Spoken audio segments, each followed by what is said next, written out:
Le coup de force ce dimanche 5 septembre en Guinée a été mené par le lieutenant-colonel Mamadi Doumbouya, à la tête du groupement des forces spéciales de l'armée guinéenne.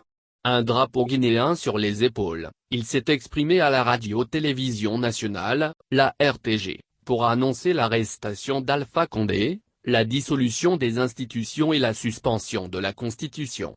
Le président Alpha Condé a lui-même créé cette unité des forces spéciales. Que sait-on de celui qui les dirige?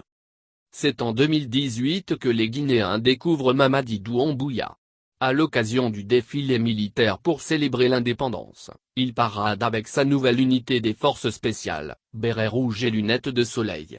Ces hommes cagoulés font forte impression. Le groupement des forces spéciales, a pour mission officielle de lutter contre le terrorisme. Mais selon Aliou Bari, spécialiste des questions militaires en Guinée, le chef de l'État veut faire de ses soldats, mieux armés et mieux équipés que les autres, une unité à sa solde pour réprimer les manifestations dans le pays. À l'époque, le lieutenant-colonel Mamadi Doumbouya, un Malinké originaire de la région de Kankan, fait partie de la Légion étrangère française. Il est rappelé pour commander le G.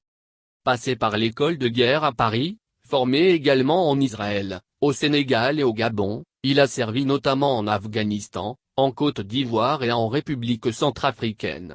Le porte-parole du ministère de la Défense le présente alors comme un colosse au physique impressionnant.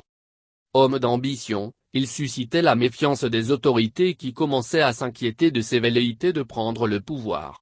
Depuis plusieurs mois, des rumeurs circulaient sur sa possible arrestation. Selon Aliou Bari, on le soupçonnait d'avoir des contacts avec Assimi Goïta, auteur du coup d'État au Mali l'année dernière.